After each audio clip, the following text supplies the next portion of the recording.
Today, the ANC succeeded in seizing control of Johannesburg. I warned precisely from this podium a few weeks ago that this is what was transpiring in the background. The ANC's desperation to get their hands on tenders and contracts from Johannesburg's 76 billion rand budget is now clear for all to see. Mayor Mpopalatse has been the target of a coordinated attack, not because she has done anything wrong, but precisely because she has done everything right. We have always had, and still do have, the utmost confidence in Mpopalatse. Mayor Palatse has achieved 71% of her targets to date, and we have many examples of how the residents of the city have started to benefit from good, clean governance and dedicated service delivery projects for all residents. I can state today, without fear or contradiction, that it is not the system of coalitions that is at fault, but the often mercenary way that some participants approach their role in such a government. This very unfortunate sequence of events started with an unprovoked motion of no confidence against Coalition Speaker Vasco da Gama. In terms of the signed coalition agreement with all of our coalition partners, an agreement which they entered into under no duress and of their own volition, stated that this position must be filled in Johannesburg by the Democratic Alliance.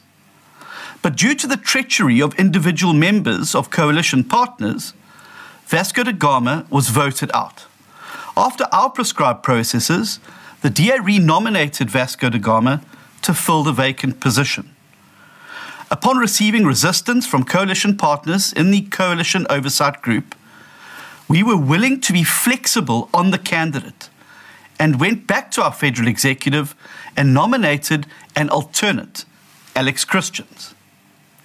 Then it emerged that Action South Africa had suggested that the DA relinquish this negotiated position, done as a result of an agreement which they signed, to hand it over to the IFP.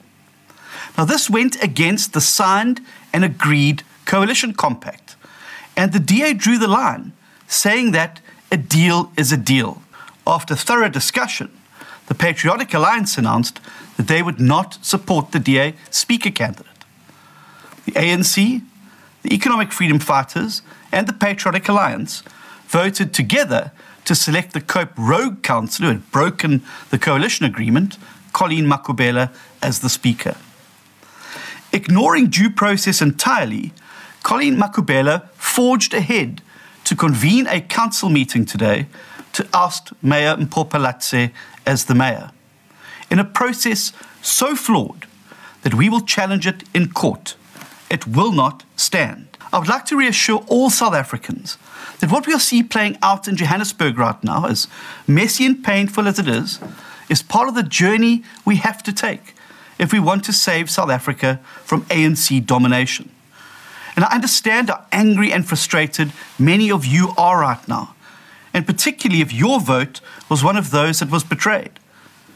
But we dare not back down or give in, because that is what they want. Battling through the disruption and chaos, and most importantly, learning the lessons from it, is the price of progress. One of those lessons is about the importance of signing and sticking to coalition agreements.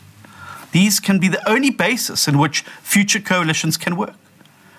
And I give you my word today that the DA will never give your vote away to a coalition without a binding written agreement that everybody knows what's at stake and that ensures good governance and service delivery.